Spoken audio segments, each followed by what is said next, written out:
As pessoas mais difíceis de manipular quase não falam, e quando falam, o ambiente para. Não porque sejam carismáticas, não porque tenham autoridade formal, mas porque comunicam, sem dizer uma palavra, que não precisam da sua aprovação para existir. E isso, essa ausência específica de necessidade, é o tipo de presença que o olhar humano não consegue ignorar. Você já esteve perto de alguém assim, sentiu a diferença. Talvez não tenha conseguido nomear, mas sentiu. Nas últimas semanas, algo foi sendo construído aqui em camadas.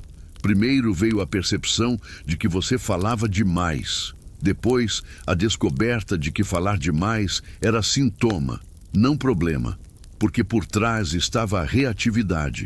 E por trás da reatividade estava algo que vai fundo.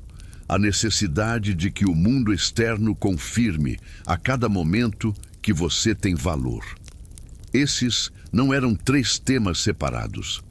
Eram o mesmo mecanismo sendo iluminado de ângulos diferentes. Hoje chegamos ao que fica quando esse mecanismo para, ao que sobra quando você retira a necessidade. Existe uma confusão que contamina quase tudo que se fala sobre controle emocional, e ela precisa ser desfeita antes de qualquer outra coisa. A confusão é esta: a maioria das pessoas associa a estabilidade emocional a pouca intensidade emocional, como se a meta fosse sentir menos, como se a frieza fosse o indicador de desenvolvimento. Isso é um erro de leitura e é um erro caro, porque te faz perseguir uma versão de você mesmo que não é mais forte, é só mais opaca. Quem não sente não é estável, é amputado. A emoção não é o adversário, ela é dado bruto, informação sobre o estado do sistema. O problema nunca esteve na raiva, no medo, na insegurança ou no desejo de ser reconhecido. O problema esteve sempre na latência. A velocidade com que esses estados assumem o controle antes que qualquer processo consciente tenha a chance de intervir. Você não reage à situação. Você reage à interpretação automática que sua mente gerou sobre a situação em milissegundos, antes de você sequer ter percebido que havia algo para interpretar. Isso tem consequências práticas. Pensa numa vez que você disse algo que não queria ter dito. Não porque pensou e escolheu errado, mas porque a resposta saiu antes de qualquer pensamento consciente. Onde estava você naquele momento? Estava presente ou estava sendo operado por um padrão que nem sabia que tinha? A lacuna entre o estímulo e a resposta é onde todo o trabalho real acontece. A maioria das pessoas nunca soube que essa lacuna existia. Agem como se o estímulo e a resposta fossem o mesmo evento, como se a reação fosse inevitável, como se não houvesse nada entre o gatilho e o disparo. Mas há. E aprender a habitar esse espaço, mesmo que sejam frações de segundo, é o que separa reação de resposta. Automatismo de escolha. Isso não é autocontrole no sentido repressivo da palavra. Não é morder o lábio e engolir. É algo anterior e mais preciso. É perceber que a narrativa que sua mente criou sobre o que acabou de acontecer não é o que aconteceu. É uma versão, frequentemente distorcida, quase sempre influenciada por feridas que a situação presente não causou, apenas reativou. Você não ficou com raiva porque a pessoa disse aquilo. Você ficou com raiva porque aquilo coincidiu com uma ferida que você ainda carrega, e a ferida interpretou o estímulo como confirmação de algo que teme ser verdade sobre si mesmo. A pessoa foi apenas o gatilho. O explosivo estava lá antes. Esse é um dos padrões mais consistentes do comportamento humano e um dos menos examinados. A reação desproporcional quase nunca é sobre o que parece ser. A proporção da reação revela o tamanho do que está embaixo. Uma resposta emocional calibrada ao estímulo presente, essa é uma reação. uma resposta emocional que transborda o estímulo presente, essa é um sintoma com endereço diferente. Quando você começa a ver isso, começa a ver nas outras pessoas também. Começa a ler a intensidade das reações como informação sobre a arquitetura interna de quem reage. E você para de levá-las ao pé da letra. Porque entende que o que está sendo dito raramente é sobre o que está sendo dito. Isso muda a forma como você se posiciona numa discussão. Muda o que você escolhe responder e o que você escolhe simplesmente observar. Muda quem você é naquele ambiente. Não porque você decida ser diferente, mas porque você passou a enxergar em resolução maior. Agora vou te mostrar algo sobre silêncio que provavelmente você ainda não viu por esse ângulo. O silêncio que a maioria das pessoas pratica é passivo. É o silêncio de quem não sabe o que dizer, de quem está computando o que a outra pessoa quer ouvir antes de abrir a boca, de quem tem medo de que o que pensa não seja suficientemente inteligente, suficientemente interessante, suficientemente aprovado. Esse silêncio comunica exatamente o que tenta esconder. Insegurança tem textura. As pessoas sentem mesmo sem conseguir nomear. Existe outro tipo, um silêncio ativo, carregado de conteúdo. Não o silêncio de quem está vazio, mas o silêncio de quem está cheio e escolheu deliberadamente não derramar. Não porque não tenha o que dizer, porque entende que nem tudo que pode ser dito precisa ser dito, e que o ato de selecionar o que merece voz é, em si, uma forma de poder. Quem não precisa preencher o ar com palavras para sentir que sua presença tem valor, comunica algo que nenhuma frase consegue, que está confortável ocupando espaço sem justificativa. E conforto com espaço próprio é percebido, socialmente, como escassez, porque é raro. O que é raro atrai atenção. O que tenta atrair atenção, repele. A atenção humana se organiza por uma lógica contraintuitiva. Ela migra para onde não é disputada. Não porque as pessoas sejam perversas, mas porque disputa sinaliza necessidade, e necessidade posiciona quem disputa numa relação de dependência implícita com quem observa. Quando alguém precisa que você note, você inconscientemente assume o controle da situação, mesmo sem querer, mesmo sem perceber. O campo já foi definido pelo comportamento de quem cedeu o poder primeiro. Inabalável não é quem nunca sente o impulso de disputar. É quem, sentindo o impulso, reconhece o que ele é e escolhe não obedecê-lo.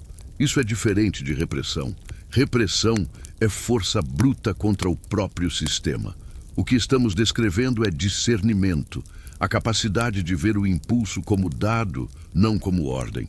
Há um fenômeno interessante que o silêncio deliberado produz e que raramente é examinado. Ele cria espaço para que os outros projetem. Quando você não preenche o ar com explicações, com autojustificativa, com sinais de aprovação sendo buscados, as pessoas ao redor preenchem esse espaço com as próprias interpretações.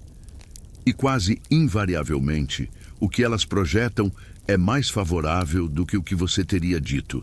O silêncio funciona como superfície reflexiva. Devolve ao observador a versão que ele está preparado para ver. Isso não é manipulação, é física social. Você não está construindo uma imagem falsa. Está simplesmente parando de sabotar a imagem real com ruído desnecessário. Cada vez que você fala mais do que precisa para se sentir seguro, você entrega informação sobre o nível de ansiedade que está gerenciando. Cada justificativa que não foi pedida revela que você antecipou um julgamento que talvez nunca fosse acontecer. Cada explicação excessiva sinaliza que você precisa que a outra pessoa entenda, o que imediatamente coloca ela numa posição de poder sobre você. Silêncio bem calibrado é um dos poucos comportamentos que transmite conteúdo sem revelar estado interno. E essa distinção entre o que você comunica e o que você expõe é uma das diferenças mais práticas entre quem tem controle da própria narrativa social e quem cede esse controle sem perceber.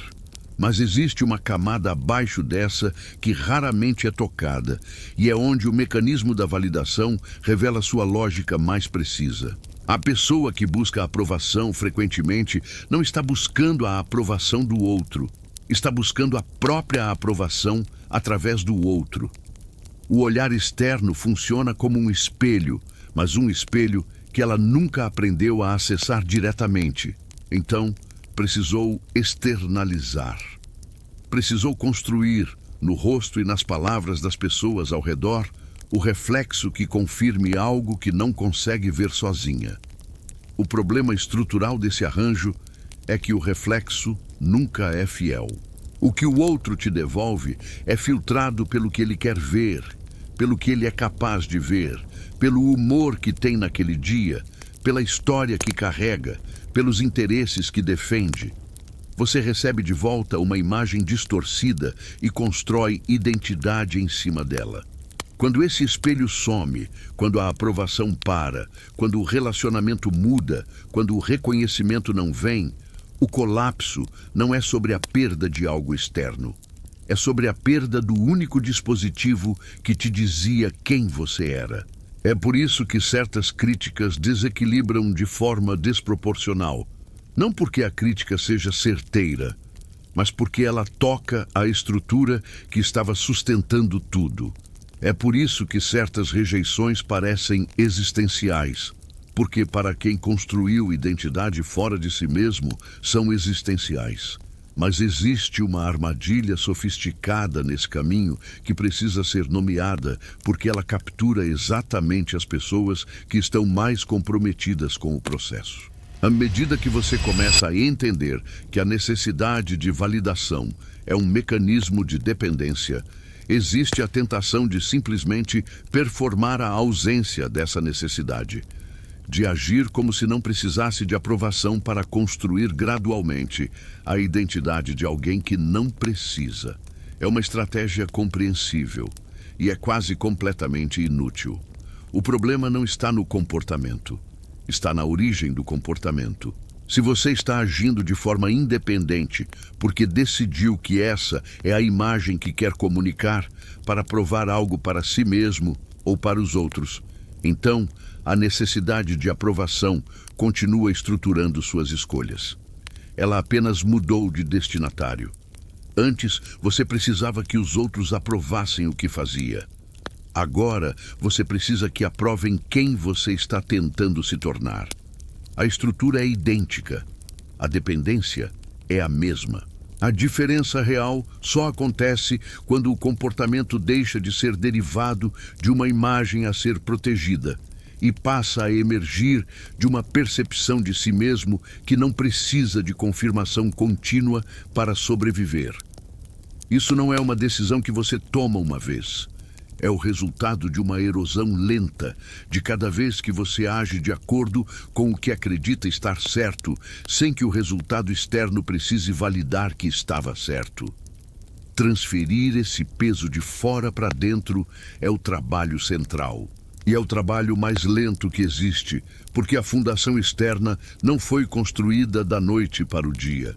Foi sendo erguida ao longo de anos, às vezes de décadas, e está misturada com afeto real, com memórias importantes, com pessoas que você amou e que te amaram da única forma que sabiam. Desmantelar isso não é frieza, requer mais coragem do que qualquer confronto externo. E há algo que esse processo produz, num dado momento, que ninguém te avisa: uma desorientação específica. Quando você começa a retirar o peso do julgamento externo como âncora da identidade, existe um período em que você genuinamente não sabe mais o que pensa de si mesmo sem o filtro do que os outros pensam. A âncora sumiu. Você está num espaço sem referência conhecida. Esse período é perigoso. Não porque seja um sinal de que algo deu errado, mas porque é exatamente onde a maioria recua. Vai buscar, com urgência amplificada, a validação que tentou largar. Como se a desorientação fosse evidência de erro, quando é evidência de que o processo está funcionando. A âncora antiga era falsa. Quando uma âncora falsa é removida, o corpo inteiro sente como se estivesse afundando, mesmo que o que esteja acontecendo seja o oposto. A solidez que vem depois não é a mesma coisa que a segurança fornecida por aprovação externa. Tem textura completamente diferente. A segurança que depende do externo é condicional. Ela existe enquanto o espelho existe, enquanto o relacionamento existe, enquanto as circunstâncias cooperam. A solidez interna não depende de nada que possa ser retirado. Isso não é uma promessa espiritual. É uma observação estrutural. Você não pode perder algo que não está fora de você. Mas aqui vem a inversão que mais importa, e preciso que você preste atenção nela, porque é onde a maioria dos raciocínios sobre controle emocional comete o erro mais fundamental. Durante esse vídeo inteiro, é provável que você tenha estado construindo mentalmente uma imagem de inabalável, como alguém acima das emoções comuns. Alguém que transcendeu a necessidade de conexão, de ser visto, de importar para alguém. Uma espécie de figura autossuficiente que observa o mundo com distância olímpica. Esse modelo está completamente errado, e seguir ele leva a uma forma de rigidez que é tão limitante quanto a reatividade que tenta substituir. A pessoa genuinamente estável não sente menos, sente com mais clareza, porque não está gastando recursos cognitivos gerenciando a distância entre o que sente e o que mostra. Não está construindo fachada. Está presente. Pode sentir raiva sem agir a partir da raiva. Pode sentir o desejo de aprovação sem reorganizar o comportamento em torno dele. Pode sentir vulnerabilidade sem precisar escondê-la, como se fosse uma confissão de fraqueza. Isso produz um efeito social específico e consistente. Quem está ancorado enquanto tudo ao redor oscila, passa a definir o campo. Não pela força, não pela posição hierárquica, pela simples física da estabilidade num ambiente de instabilidade. O estado emocional de quem está mais regulado contamina o ambiente. Não como estratégia, como consequência. Você entra numa sala em pânico e o pânico se espalha.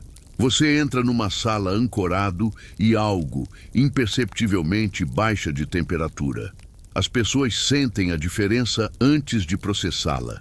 É isso que a maioria chama de presença, mas raramente consegue descrever o mecanismo. O mecanismo é simples. Estabilidade é contagiosa pelo mesmo princípio que instabilidade é contagiosa. Sistemas nervosos são socialmente responsivos. Você não precisa dizer nada para influenciar o estado das pessoas ao redor. Basta estar no estado certo. E esse estado não se produz por técnica. Não é uma performance que você liga e desliga. É o produto de treino repetido, acumulado, feito principalmente quando ninguém está observando. Vale examinar de perto o que acontece com pessoas que alcançaram esse nível de estabilidade real. Não a estabilidade performada de quem aprendeu a parecer composto, mas a estabilidade estrutural de quem reorganizou internamente a relação com o desconforto. O que você observa, se prestar atenção, não é ausência de emoção, é ausência de urgência. Elas não tratam cada situação como se precisasse de resolução imediata. Não transformam cada ambiguidade em ameaça a ser eliminada. Conseguem permanecer funcionais dentro de situações que ainda não têm resposta. E essa capacidade de tolerar a abertura sem fechá-la compulsivamente é, no mundo real, uma vantagem operacional enorme. Pessoas que precisam resolver tudo imediatamente tomam decisões com informação insuficiente. Pessoas que conseguem sustentar a tensão de não saber sem entrar em colapso têm acesso a mais dados antes de agir. A impulsividade raramente é sobre coragem, É sobre intolerância à incerteza. E intolerância à incerteza é quase sempre sobre intolerância ao desconforto interno que a incerteza produz, não sobre a situação em si. Os testes reais raramente são as crises grandes. Crises grandes mobilizam adrenalina, foco, recursos que ficavam dormentes. Tudo converge. Você age. Às vezes age melhor do que esperava. Crises grandes têm a vantagem de serem reconhecivelmente crises. Os testes que revelam o nível real do sistema são os microscópicos. A mensagem que ficou no visto sem resposta. O comentário que teve uma camada de ironia não declarada. O crédito que foi para outra pessoa num ambiente onde você esperava ser notado. O silêncio onde você esperava uma reação. Nesses momentos, o impulso de ajustar o comportamento para recuperar o controle da situação é quase físico, e a maioria das pessoas cede, não de forma dramática, mas em microajustes. Muda o tom, acrescenta uma explicação que não precisava. Quebra o silêncio que estava funcionando. Esses microajustes são invisíveis para os outros, mas não para você, e não para o sistema que você está tentando construir. O que é engolido sem ser processado não desaparece. Acumula. Vai para uma reserva que não tem limite declarado, até que um estímulo pequeno, num dia qualquer, se torna o gatilho de tudo que estava acumulado antes. A reação explode em proporção ao histórico, não ao evento presente. As pessoas ao redor não entendem. Você mesmo não entende, mas o mecanismo é preciso. O sistema estava cheio e o último item transbordou. O trabalho não é ter reações menores, é processar em tempo real. Sentir o que está sendo sentido, no momento em que está sendo sentido, de forma que não precise ser depositado para ser resolvido mais tarde. Isso exige uma relação diferente com o desconforto, não de fuga, não de supressão, mas de observação sem obediência. Existe um exercício que parece simples e não é. Senta com o desconforto sem fazer nada com ele. Não o resolve, não o explica, não o distribui para alguém, não o anestesia. Observa, não como quem está sendo consumido por ele, mas como quem está estudando um fenômeno externo. O que você descobre com repetição é que o desconforto tem arquitetura, tem início, pico e declínio. Que o impulso de agir sobre ele é consistentemente mais forte do que a necessidade real de agir sobre ele. Que a urgência é uma sensação, não uma instrução. Cada vez que você consegue permanecer nesse estado de observação, sem obedecer ao impulso de resolver, você está construindo o que não tem nome comercial, mas é a base de qualquer transformação real. A capacidade de tolerar fricção interna sem perder coerência, sem fragmentar, sem ceder o controle do comportamento para o estado emocional do momento. Cada vez que você consegue permanecer nesse estado de observação sem obedecer ao impulso de resolver, você está construindo o que não tem nome comercial, mas é a base de qualquer transformação real. A capacidade de tolerar fricção interna sem perder coerência, sem fragmentar, sem ceder o controle do comportamento para o estado emocional do momento. O que torna esse exercício particularmente revelador é o que você descobre sobre a natureza dos seus próprios impulsos. A maioria das pessoas acredita que seus impulsos são sobre o que parecem ser, que o impulso de responder a uma mensagem imediatamente é sobre comunicação, que o impulso de explicar é sobre clareza, que o impulso de reagir é sobre justiça. Raramente é. Por baixo de quase todo impulso urgente, existe uma sensação que o impulso está tentando regular. A mensagem imediata regula a ansiedade de ser mal interpretado. A explicação não pedida regula o medo de ser julgado. A reação emocional regula a ameaça percebida à autoimagem. O comportamento é apenas o mecanismo. A sensação que ele está gerenciando é o dado real. Quando você senta com o desconforto sem agir sobre ele, você começa a ver essa estrutura com clareza. Começa a perceber que a urgência é uma sensação, frequentemente intensa, frequentemente convincente, e não uma instrução sobre o que precisa acontecer. E perceber isso repetidamente, com consistência, recalibra o sistema. O limiar de ativação do impulso sobe. A janela de escolha se abre. Você passa a operar com mais espaço entre o que sente e o que faz. Isso é diferente de resistência. Resistência implica força contra força. O que estamos descrevendo é mais próximo de permeabilidade com ancoragem. Você deixa o estado acontecer, o atravessa completamente e permanece reconhecível do outro lado. Agora preciso dizer algo que vai ser incômodo, e vou dizer sem suavizar porque você não precisa de suavização. Você pode ter assistido esse vídeo inteiro, e os que vieram antes, e ter concordado com cada observação. Pode ter sentido aquele reconhecimento específico de quando algo articula o que você já sabia, mas nunca tinha conseguido formular. Pode ter chegado a pensar em algum ponto que isso mudou algo, e não ter mudado nada. O cérebro humano tem um problema de calibração bem documentado. Ele trata o processamento de uma ideia como se fosse a implementação de uma ideia. A sensação produzida por um insight genuíno é neurologicamente semelhante à sensação produzida por uma conquista genuína. Isso mantém as pessoas num ciclo onde consomem compreensão como substituto para mudança e saem da experiência com a sensação de progresso sem o progresso. Entender o mecanismo da reatividade não te torna menos reativo. Entender a estrutura da validação não remove a necessidade de aprovação. Entender a arquitetura do silêncio não te dá silêncio. O que te transforma é o que você faz na próxima vez que o padrão aparecer. Não o que você planejou fazer, mas o que de fato fez. No cansaço, na irritação, quando a situação não cooperou com o plano.